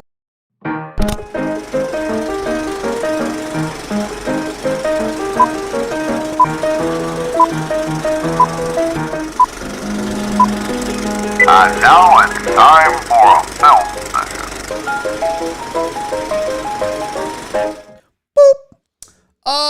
Yesterday we talked on the show about a lady that put Gorilla Glue in her hair because she ran out of hairspray.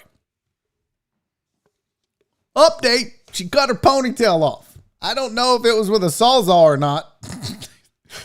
But, newsflash, Gorilla Glue isn't Aquanet. Not the same thing, Tessica. But don't worry. And look, Tessica, who put the glue in her hair, she was African American.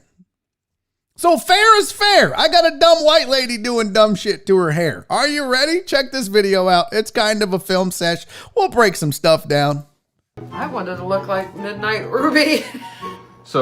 Okay. Now, this lady wanted to look like Midnight Ruby. Is that a character in something? I don't know what Midnight Ruby is.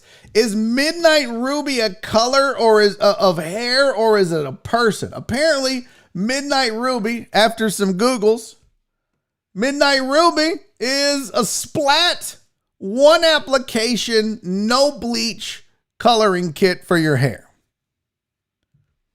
And this lady, with that lady, the one with no bra on, that lady, she put it in her hair. Now let's back on up here a second. I just want to observe what we're dealing with here.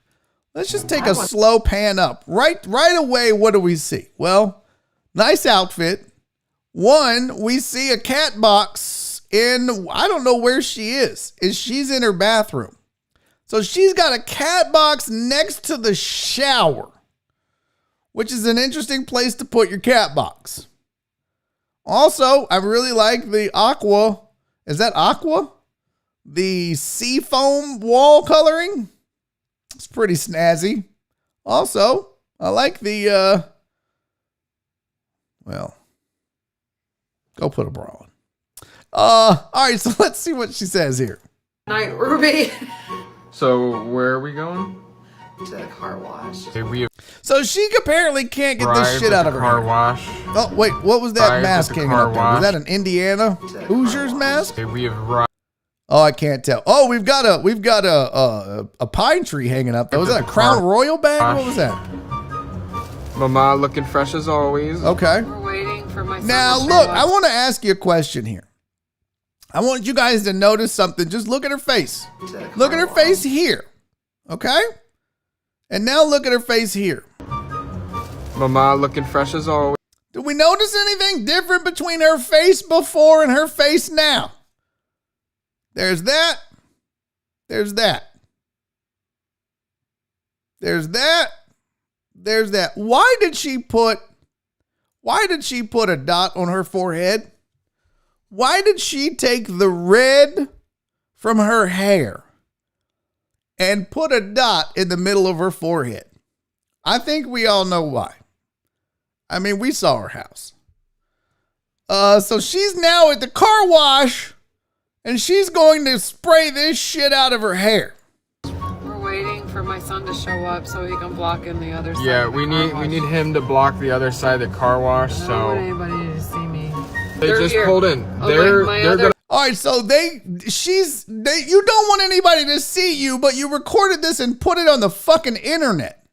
That doesn't make any sense, but she's about to use a car wash to try to get this shit out of her hair. Block us. He's gonna block us so nobody sees me. It is 40 degrees outside and I have to get out and wash this. So now she's doing this. I'm surprised she doesn't have Crocs on. Wait a minute. Are those Crocs? She's now in 40-degree weather, and it looks like she got her period on the wrong end, is what happened here. This is fucking hilarious. That trash bag ain't keeping you dry, honey. Yeah, that absolutely has to hurt, Donna. And the crazy thing is what the fuck are people thinking? What are people thinking? I guarantee you that lady was drunk as shit or high or on some sort of amphetamine or some shit. Like, what are people thinking? Like, I'm just going to put all this red shit in my hair with no gloves on in the bathroom.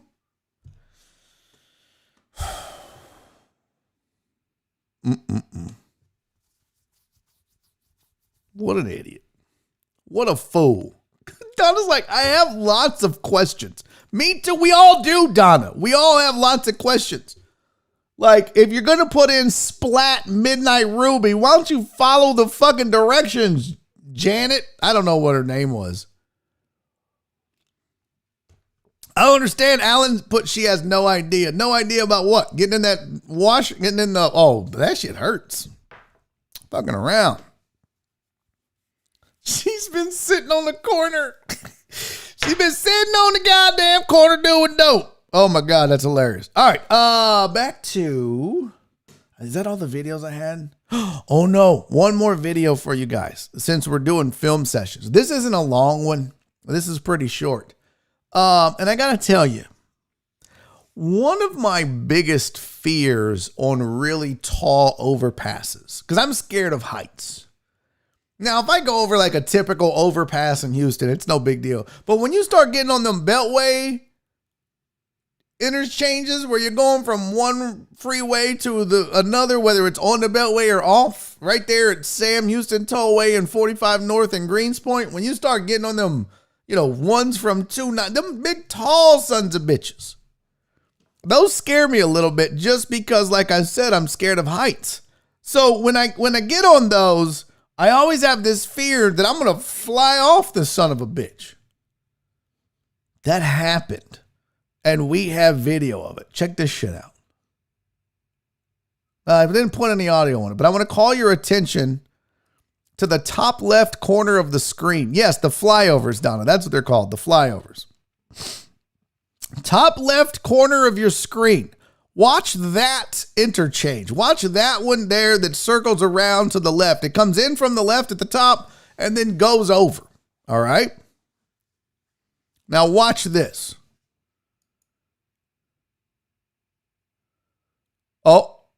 Oh, shit. Did you see it? Top left. Check it out. Now look.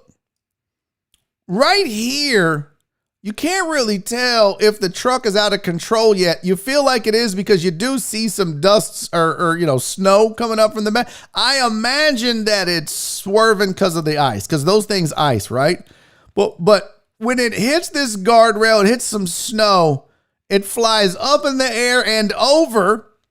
Right here, I'm telling you right now, I have shit my pants if I'm in this truck. If they find me alive or dead, they're going to find what I had for lunch in my pants. It goes all the way. It lands on its wheels somehow. Think about that. They got so lucky. It goes up, it flips, not Dukes of Hazzard style, no flying, lands on its wheels like that and comes to a stop. Now, what I didn't watch to see, was there any cars that went by there before that? It looked like there were none on the feeder. They were all just on the freeway. Thank goodness. Thank God there was no car there, because, that would have been even worse. Good news, folks. Frank Weiss says, somebody called 911. He dead. Oh, he dead. I don't even have that sound effect. Where are my sound effects at? Damn it. That was a good one, Chuck. I should have used it. God damn it. Frank, I mean, not Chuck, Frank. Where'd it go? I lost them all. There we go. Hey, somebody call 911. Oh, Lord, need the ambulance. They lived. They all lived. Nobody died in that whole thing. Nobody died. They survived this whole fall, which is amazing. Thank God. I will say this, I didn't know this, and I don't know if this is true or not, but if you look at, let's look at the one in the middle, the kind of that flyover, whatever the fuck it's called. They say that the way that those are designed is to kick you up and then back into the middle of traffic. So if you notice, they're shaped like this, right? They go up like that, the concrete barrier. It kind of slants up like that and then goes straight up in the air.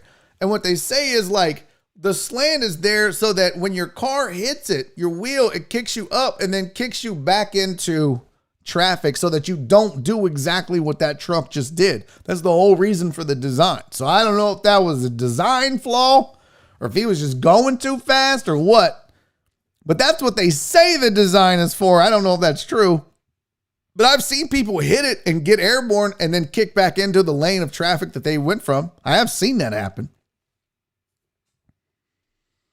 Amos said, damn, I knew someone that happened to.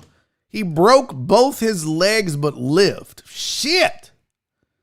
The crazy thing is, I feel like you're really lucky, Amos. I'm guessing they landed tires first and not roof first. I feel like if you go upside down, you're fucked. Like, you're not surviving that. But if you land, you're going to fuck some shit up if you land on your tires, for sure. But at least you leave with your life. Maybe you don't walk away, but you leave with your life. Scary. God, I mean, that scares the shit out of me. I slow down because for that, it's not like a whole lot like, I can't do it. But like, you're going, I'll be going like 75. I'll be like, ooh, let me get on down to 70, 68. Let me get on down to 68. Slow the fuck down for a minute. Oh, shit. Cece said a guy from our job flew off that one at 59 at Beltway. He did not make it. And he was on a bike. Damn. That's sad. Yeah, those scare the shit out of me. Plus, because I'm scared of heights. That doesn't help. Doesn't help at all.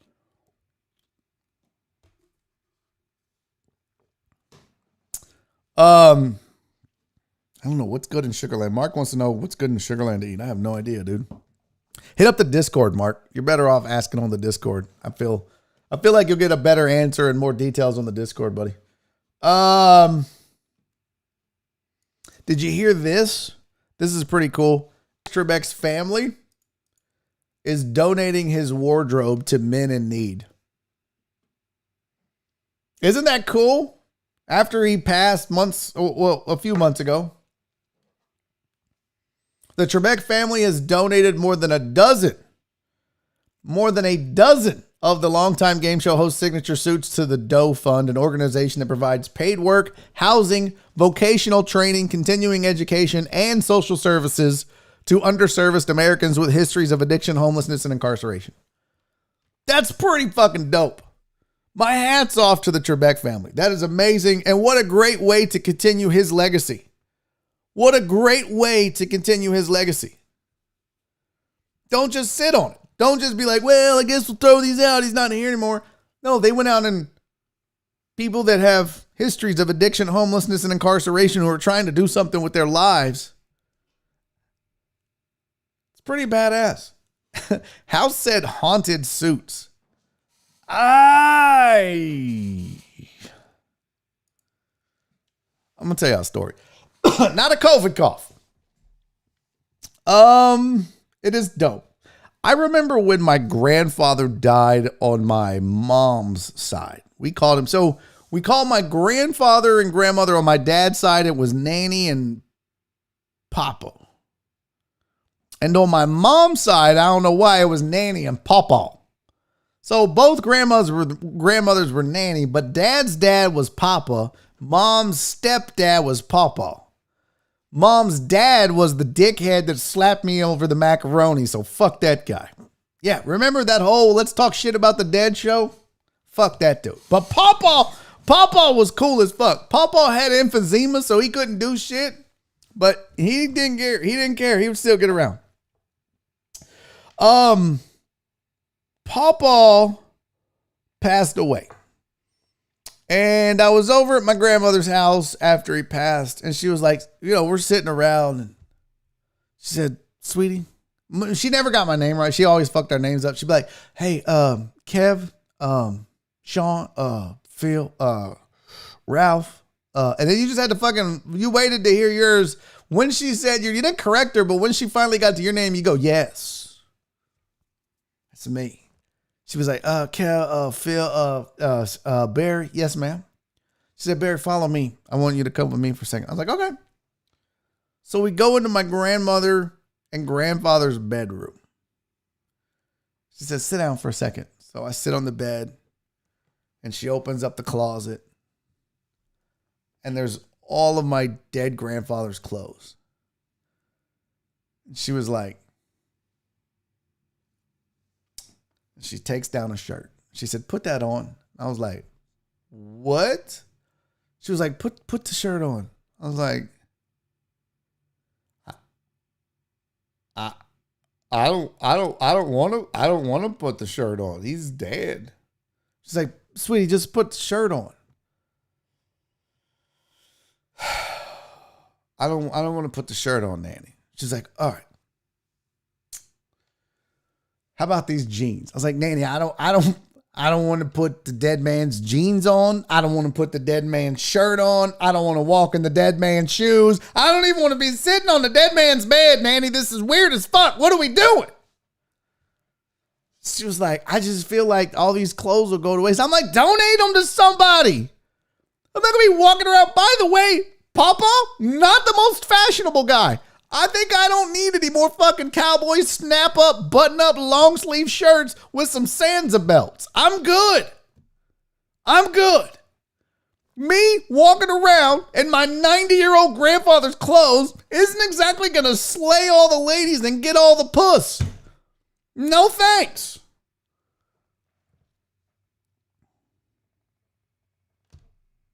There's a part 2 to the story. So that Christmas before, my grandfather In fact, I forget the exact day he died, but it was around Christmas. I want to say it was between Thanksgiving and Christmas. And then this happened about to close in like January or February. But so you got to understand for Christmas, and I may have told this story before, and if I did, I apologize. Fidel, why don't you let me finish the fucking story? No, I didn't get his underwear for Christmas, you fucking weirdo. My grandma's not that weird. So, the Christmas immediately following the death of my grandfather, weeks maybe a month. I don't know. You have to understand that my grandmother always gave everybody robes and house shoes and shit. That was her thing. All the grandkids, even my mom and stuff, they all got, I love that these guys are still fucking arguing NBA. We've so moved on, guys.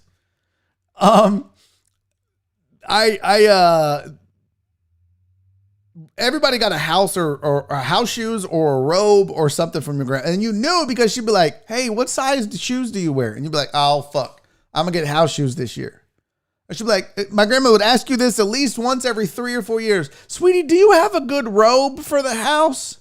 Like, yeah, I got a good robe, Nanny. I don't need a robe. You gave me one 4 years ago. It's still good. I've never fucking worn it. I'm not fucking Ward Cleaver. This isn't the 50s. Nobody rocks a robe anymore. Well, you need a good robe. Everyone should have a good robe. I don't need a goddamn robe. All right.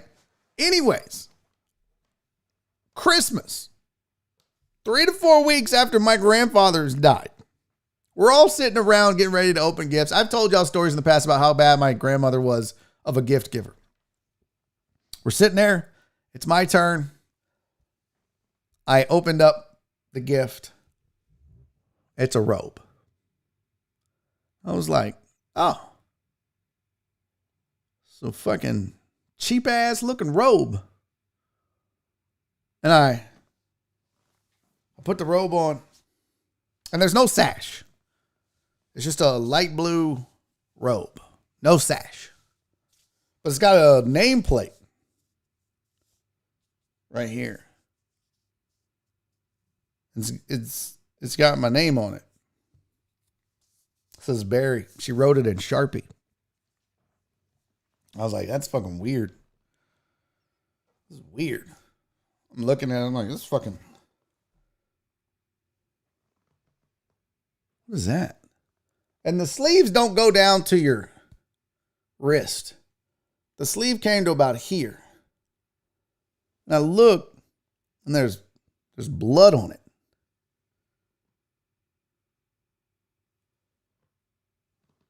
It's like, Nanny, why is there blood on this robe? Now, my grandmother was fucking prone to give you used shit. For my mother's wedding, she went to a garage sale and bought her a tea set with 4 different cups. So she was not the best gift giver in the world. I'm like, Nanny, why is there blood on the sleeve of this robe? Did I just get AIDS for Christmas? What are you giving me? She was like, well, I just thought you would want your grandfather's hospital gown and I could convert it into a robe. I was like, what the fuck? He died in this? Oh my God. No. And I looked on the inside, it said male. On the white little thing, it had male on the inside. My goddamn dead grandfather's hospital gown. Oh, I lost my shit. You made me put this on?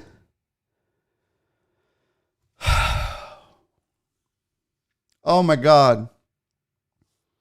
It was the fucking worst.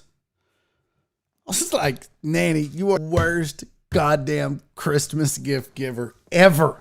Ever.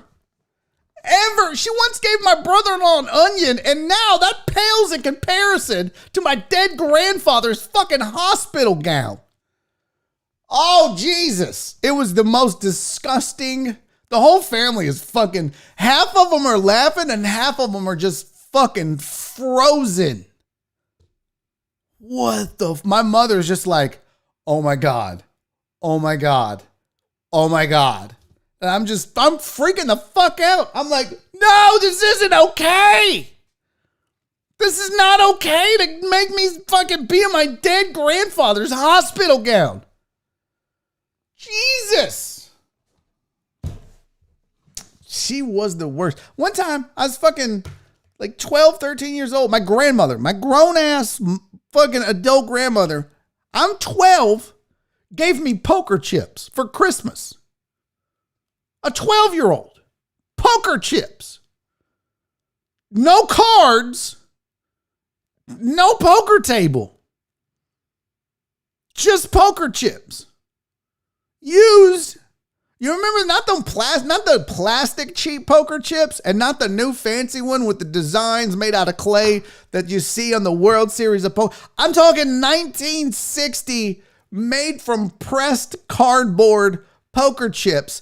The white ones were gray, the red ones were pink, and the blue ones were that thick because they got wet and swole up. Yes, I said onion. My grandmother once gave my brother-in-law an onion for Christmas. She didn't have a present. Like, she's a big, like, everybody's got to open something, and no one had the heart to tell her, nobody wants to open anything from you. You are the worst. But that was her heart. Like, she loved everybody opening a gift. As bad as they were, she just loved to give gifts. So my brother-in-law's at the house, and she's like, oh, shit. I didn't expect him. I don't have anything. And I was like, well, don't worry about it. She's like, I know what I'll do. Y'all swear to God, my grandma goes out into the fucking garden and gets an onion. Doesn't even fucking put it in a box. She put it in a brown paper bag, taped it shut, wrote to Brandon from Santa on that son of a bitch. Swear to God, from Santa. Oh, Santa's gardening now, is he? He's traveling from the North Pole with an onion in a brown bag? Okay, Nanny. Nobody fucking believes you. You just ruined it. Now we all know Santa's fake. A fucking onion. He opened it up. He was like, I was sitting next to him. I didn't know. He opened it up. I looked. What the fuck? I was like, what the fuck is that? He goes, it's a fucking onion, dude. I was like, all I could say was, welcome to the family. Yeah, you just got nannied, bro. Yeah, Merry Christmas, bitch. You just got nannied.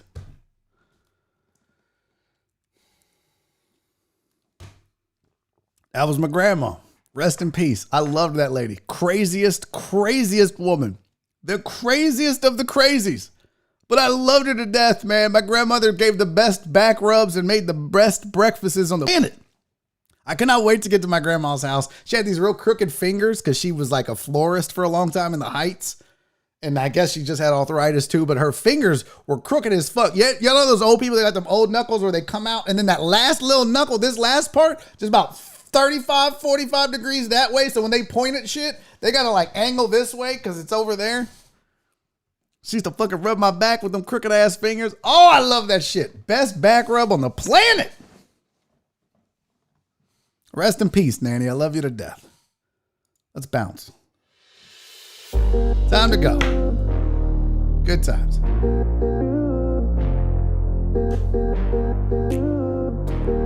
I hope you guys had a good time.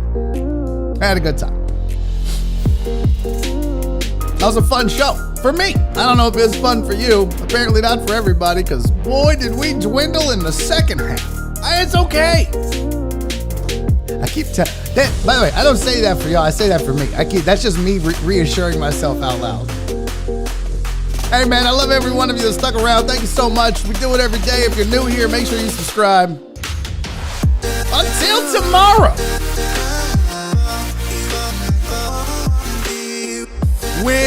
What is Thursday? It's Thursday. I don't think I have anything on Thursday. No, definitely not a 3-hour show.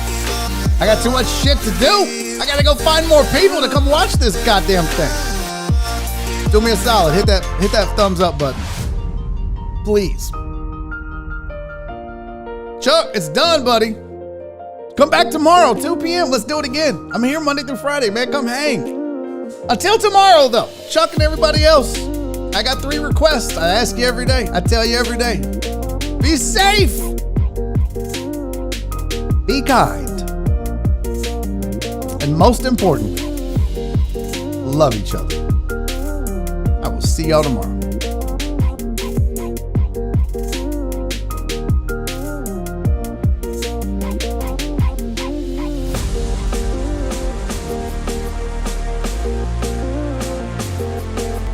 making a YouTube video.